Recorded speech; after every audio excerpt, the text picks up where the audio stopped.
Hello friends, today this is my first lecture on business study for topic management. So let's start.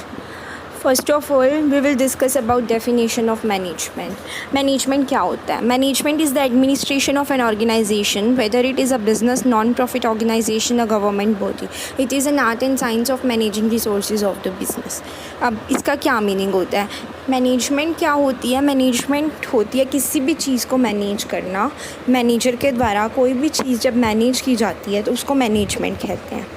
Management करते कैसे हैं? Management की applicability हर जगह होती है. मैनेजमेंट 5 फंक्शंस को इंक्लूड करता है: planning, organising, staffing, directing and controlling. ये सब आगे आपके सिलेबस में ब्रीफ में एक्सप्लेन किए गए हैं. बट अभी जब ये 5 फंक्शंस को हम अच्छे से परफॉर्म कर लेते हैं तो हमारी मैनेजमेंट डन है. हमने ये 5 फंक्शंस को कंप्लीट किया है तो हमारी मैनेजमेंट कंप्लीट हो गई. हम मैनेजमेंट करते क्यों हैं? अपने काम को एफिशिएंटली और इफ़ेक्टिवली करने के लिए. मैनेजमेंट क्या होती है? एक सेट ऑफ फंक्शंस को कंडक्ट करना, वर्क को इफ़ेक्टिवली और एफिशिएंटली करना. क्लियर? अब इफ़ेक्टिवली और एफिशिएंटली क्या होता है? ये क्वेश्चन कई बार आ जाता है. इंपॉर्टेंट होता है एफिशिएंसी एंड इफ़ेक्टिवनेस. डिफरेंस भी आ सकता है, आप यहाँ से लिख सकते हैं या फिर स्क्रीनशॉट भी ले सकते हैं. तो चलिए देखते हैं. एफिशिएंसी एंड इफ़ेक्टिवनेस दोनों का फर्स्ट पॉइंट देखिए मैंने. दोनों में क्या है? Doing the right work with least cost and effort, doing the right work at right time. Means काम तो दोनों में करना है, लेकिन फ़र्क क्या है? एफिशिएंसी में कॉस्ट और एफर्ट को कम लगाना है और इफ़ेक्टिवनेस में टाइम का मेज़र रखना है. एफिशिएंसी में कितना भी टाइम लग जाए, लेकिन हमें करना क्या है? कॉस्ट को रिड्यूस करना है, एफर्ट को रिड्यूस करना है. लेकिन इफ़ेक्टिवनेस में क्या करना है? काम बस हमें सही टाइम पे चाहिए, वेदर कोई भी कॉस्ट लगे, कोई फ़र्क नहीं पड़ता इस चीज़ से. अब साफ पता लगता है मीनिंग से कि एफिशिएंसी की कंसिड्रेशन क्या हुई? कॉस्ट हुई, क्योंकि हम उसके अंदर कॉस्ट को मैटर करते हैं. कॉस्ट हमारे लिए इम्पॉर्टेंट पार्ट है. और इफ़ेक्टिवनेस में टाइम का मेज़र, ऑफ कोर्स, क्योंकि टाइम के ऊपर हमें सही प्रोडक्ट चाहिए, चाहे कोई भी कॉस्ट हो उसकी. अब देखा जाए एफिशिएंसी से करेंगे तो फ़ायदा किसको होगा? ऑफ कोर्स ऑर्गेनाइजेशन को ही होगा. अगर हम अपने प्रोडक्ट को 10 रुपये में बनाते थे, अब अगर हम एफिशिएंटली प्रोडक्ट्स को प्रॉपर यूटिलाइजेशन करके 8 रुपये में बना रहे हैं तो हमें 2 रुपीज़ का पर यूनिट प्रॉफिट एक्स्ट्रा होगा. इसलिए किसके लिए बेनिफिशियल है? ऑर्गेनाइजेशन के लिए. जबकि इफ़ेक्टिवनेस किसके लिए बेनिफिशियल है? कस्टमर के लिए, क्योंकि उसको सही टाइम पे प्रोडक्ट अवेलेबल हो जाएगा जब उसको चाहिए. उसको कॉस्ट से क्या मतलब है? हाँ, उसको तो पहले भी 15 रुपये में प्रोडक्ट मिल रहा था, अभी भी 15 रुपये में मिलेगा उसको. इसीलिए यही चाहिए कि उसको टाइम का मैटर करना है. इसलिए किसके लिए इम्पॉर्टेंट है? कस्टमर के लिए इम्पॉर्टेंट है. अब नेक्स्ट आते हैं फीचर्स मैनेजमेंट के. Goal oriented process, all pervasive, group activity, continuous process and multi dimensional. तो चलिए देखते हैं क्या है. आप ये सब नोट कर लीजिए, इंपॉर्टेंट पॉइंट्स हैं. मैंने थोड़े ईजी लैंग्वेज में लिखने की कोशिश की है. सो अगर आपको देखना है तो देख सकते हैं आप इसको भी, बाकी आपकी बुक में भी दिए होंगे. Goal-oriented process.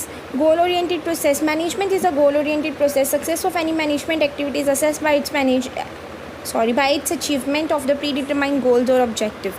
Management is a purposeful activity. It is a tool which helps in use of human and physical resources to fulfill predetermined objectives.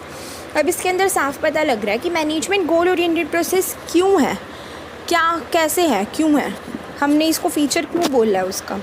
Goal oriented process इसलिए है क्योंकि हम प्लानिंग अगर अच्छे तरीके से करते हैं, अगर प्लानिंग को हम अच्छे से कर रहे हैं तो हम प्रॉपर यूटिलाइजेशन कर पाएंगे अपने रिसोर्सेज का. हमारे ऑर्गेनाइजेशन में कितने रिसोर्सेज हैं, जिस चाहे वो फिज़िकल हो, चाहे वो ह्यूमन रिसोर्सेज हो, चाहे वो कोई भी रिसोर्स हो, हम उसको प्रॉपरली यूटिलाइज़ कर पाएंगे with the help of planning. और प्लानिंग किसका पार्ट है? मैनेजमेंट का. तो मैनेजमेंट इनडायरेक्टली मैनेजमेंट एक क्या प्रोसेस है? गोल ओरिएंटेड प्रोसेस है कंपनी के लिए. अगर हम अच्छे तरीके से प्लान करके अपने रिसोर्सेज का यूज़ करते हैं तो ना तो वेस्टेज होगा रिसोर्सेज का, और जो भी हमने प्री डिटरमाइंड गोल्स अपने रखे हैं अपने बिजनेस के लिए वो हमें क्या हो जाएंगे? मिल जाएंगे, अचीव कर पाएंगे हम. Clear? All pervasive. What is the mean by pervasive here? Pervasive means होता है हर जगह ज़रूरत है जिस चीज़ की. मैनेजमेंट ऑल परवेसिव है, जैसा कि हमने डेफिनेशन में भी किया था मैनेजमेंट की, कि मैनेजमेंट क्या है? एडमिनिस्ट्रेशन है ऑर्गेनाइजेशन का. कहाँ पे? जहाँ पे बिज़नेस हो, चाहे नॉन प्रॉफिट ऑर्गेनाइजेशन हो या फिर गवर्नमेंट बॉडी हो. अब इसके अंदर हम क्या कर रहे हैं, सोशल मीन्स सोसाइटी। अब इसके अंदर हमने क्या किया था कि बिज़नेस है, नॉन प्रॉफिट है और गवर्नमेंट बॉडी है। नॉन प्रॉफिट ऑर्गेनाइजेशन किसके लिए वर्क करती है, सोसाइटी के लिए। नॉन प्रॉफिट ऑर्गेनाइजेशन उसमें आ गया। इकोनॉमिक एक्टिविटी मतलब बिज़नेस हमारा, और पॉलिटिकल मतलब गवर्नमेंट बॉडी। हर एक्टिविटी के अंदर मैनेजमेंट की ज़रूरत होती है, बिना मैनेजमेंट के कुछ भी काम नहीं हो सकता। नेक्स्ट है ग्रुप एक्टिविटी। ग्रुप एक्टिविटी क्यों है मैनेजमेंट।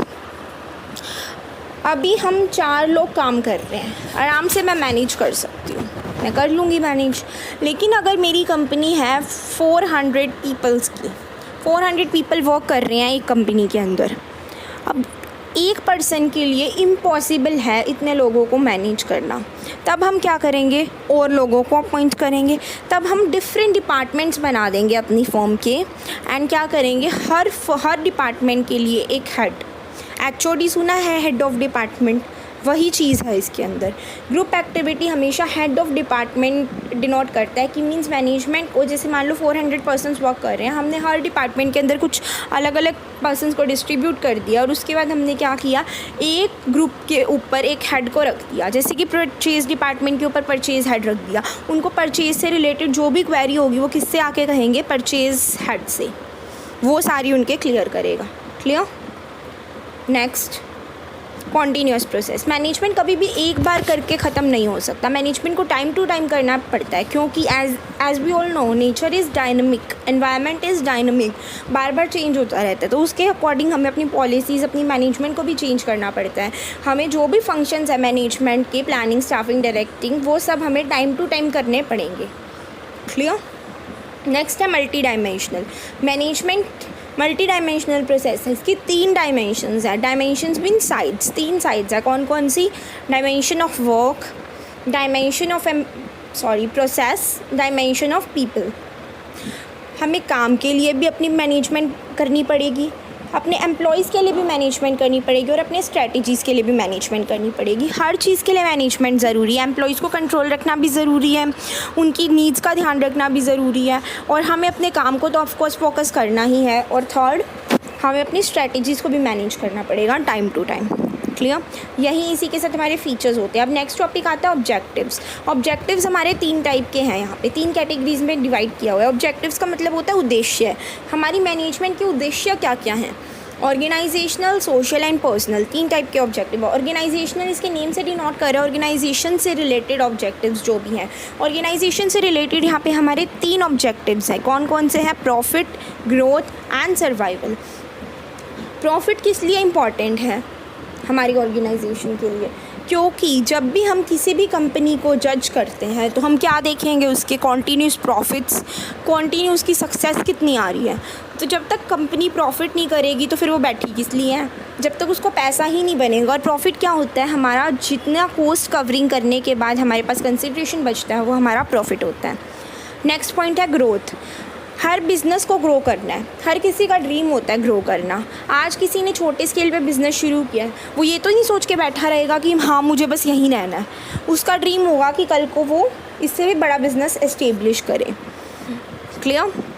नेक्स्ट है survival. Survival is the most important point in organisational objective, क्योंकि हर फर्म को सर्वाइव करना होता है। अगर फर्म सर्वाइव नहीं करेगी लॉन्ग रन के लिए तो उसके रिजल्ट्स का हमें पता ही नहीं लगेगा कि क्या मतलब आगे हमें करना है। तो ऑब्जेक्टिव क्या है मैनेजमेंट का, सर्वाइव करवाना बिज़नेस को। हम इसी टाइप के डिसीजंस बनाएंगे अपने बिज़नेस के अंदर कि हमारे बिज़नेस को लॉन्ग रन के लिए सर्वाइव करना ईजी हो। क्लियर। नेक्स्ट पॉइंट है सोशल ऑब्जेक्टिव। सोशल वर्ड से पता लग रहा है सोसाइटी की तरफ जो भी हमारे क्या है, पे बैक करना है हमें अपने सोसाइटी को। हमें सोसाइटी ने बहुत कुछ दिया होता है। जब भी हम बिज़नेस एस्टेब्लिश करते हैं हम सोसाइटी के रॉ मटेरियल्स का यूज़ करते हैं, सोसाइटी को गंदा करते हैं, पोल्यूशन क्रिएट करते हैं और सोसाइटी के रिसोर्सेज का भी यूज़ करते हैं। तो हमारा फ़र्ज़ बनता है कि हम उसको पे बैक करें आफ्टर एस्टेब्लिशमेंट। तो हम किस किस तरीक़ों से, बहुत से तरीके हैं सोसाइटी को पे बैक करने के।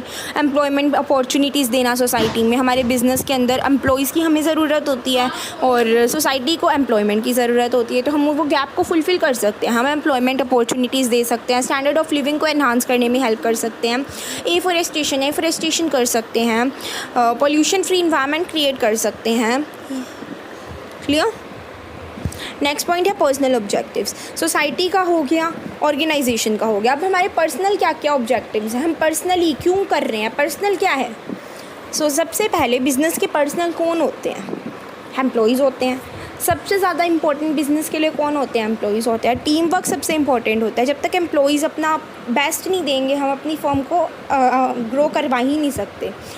एम्प्लॉयज़ की कुछ नीड्स होती है, फाइनेंशियल नीड्स, जैसे कि सबसे पहले फाइनेंशियल नीड्स मीन हम उनको सैलरी तो दे ही रहे हैं, उसके साथ साथ हम उनको कुछ एक्स्ट्रा पर्क्स दे दें। Extra perks like travelling allowance, dearness पे, इस टाइप से कुछ उनको अलग से पर्क्स दे के, जिससे कि क्या हो, उनको फाइनेंशियली हेल्प हो। सेकंड पॉइंट है सोशल नीड। सोशल मीन्स हर किसी को अपनी पहचान चाहिए सोसाइटी में, हम उनको रिकॉग्निशन दिलवा सकते हैं सोसाइटी के अंदर। इसी तरह से हम उनकी क्या पूरी कर देते हैं, सोशल नीड्स। हम उनके ऊपर पर्सनली ध्यान देंगे, उनको अच्छा लगता है, इसी तरह से हम उनके सोशल नीड्स को फुलफ़िल कर सकते हैं। एंड हायर लेवल नीड्स में इंक्लूड होता है हर किसी की पर्सनल ग्रोथ। बिज़नेस तो ग्रो कर रहा है, लेकिन हर पर्सन चाहता है कि मेरा भी प्रमोशन हो, मेरी भी पर्सनल ग्रोथ हो, तो हम उसको ध्यान में रख के उनकी ये नीड को भी सेटिस्फाई कर सकते हैं। इसी के साथ हमारी ऑब्जेक्टिव्स कंप्लीट होते हैं। अब आता है इंपॉर्टेंस ऑफ मैनेजमेंट। मैनेजमेंट की इंपॉर्टेंस के अंदर 5 पॉइंट्स हैं। फर्स्ट पॉइंट है हेल्प इन अचीविंग गोल्स। अभी हमने किया था कि गोल उसका फीचर है, अब कैसे है वो भी देख लेते हैं कि हर बिज़नेस अपने सक्सेस के लिए जाना जाता है। मैनेजमेंट जो भी हमने प्री डिटरमाइंड गोल्स रखे हैं उसको अचीव करने के लिए हेल्प करती है। हम अपनी प्लानिंग उसी अकॉर्डिंग करते हैं, हम उसी अकॉर्डिंग अपना स्टाफ रखते हैं जो हमारे लिए हेल्पफुल रहता है फ्यूचर के लिए। एफिशिएंसी बढ़ाता है। कैसे बढ़ाता है, मैनेजमेंट करने की वजह से हमारे वेस्टेज ऑफ रिसोर्सेज बिल्कुल लीस्ट हो जाते हैं, क्योंकि हम पहले से मैनेज करते हैं, रिलेटेड डिसीजंस लेके रखते हैं। उसी वजह से क्या होता है, हमारे मनी और रिसोर्सेज की कम से कम वेस्टेज होती है और हम अपने वर्क को एफिशिएंटली कर पाते हैं, मैन और मशीन को वेस्ट नहीं करते। Establish sound organisation. जैसे बिज़नेस के अंदर अगर एफिशिएंटली वर्क होगा तो बिज़नेस की फंडिंग बचेगी तो ऑर्गेनाइजेशन क्या होगी, साउंड होएगी। साउंड मीन्स होता है जिसके पास अच्छी फंडिंग हो, उसको कहते हैं sound organisation. Overlapping of work नहीं होगा, वेस्टेज ऑफ मनी नहीं होगी, तो अपने आप साउंड ऑर्गेनाइजेशन होगी। नेक्स्ट पॉइंट है सोसाइटी वेलफेयर। हमारी मैनेजमेंट हमें सोसाइटी वेलफेयर में भी हेल्प करती है। जैसा कि अभी हमने पीछे किया था कि सोशल ऑब्जेक्टिव्स क्या हैं हमारे। सोशल ऑब्जेक्टिव्स होते हैं हमारे कि हम एम्प्लॉयमेंट अपॉर्चुनिटीज़ देते हैं, स्टैंडर्ड ऑफ लिविंग एनहांस करते हैं, पोल्यूशन फ्री इन्वायरमेंट क्रिएट करते हैं। इसी तरह से मैनेजमेंट किस में हेल्प कराती है, सोसाइटी वेलफेयर्स में। अचीवमेंट ऑफ पर्सनल ऑब्जेक्टिव्स हमारे कुछ होते हैं, जैसे कि क्या है, social needs of employees, economic needs of employees, और ये सब को हमारी अचीव करने में हेल्प करता है। और अगर मान लो हम उनकी सारी नीड्स को सेटिस्फाई करते हैं एम्प्लॉयज़ की, तो ये किस चीज़ में उनकी मोराल इंक्रीज़ में हेल्प करेगा, उनको मोटिवेशन मिलेगा, जिससे कि वो हमारे बिज़नेस के अंदर अच्छे से मन लगा के काम करेंगे और उसकी वजह से हमारा बिज़नेस ग्रो कर पाएगा। इसी के साथ हमारा चैप्टर कंप्लीट होता है। बाकी नेक्स्ट वीडियो के साथ मैं आपसे कल मिलूँगी, तब तक के लिए bye bye. If you like my video please like, share and subscribe to my channel. Thank you so much.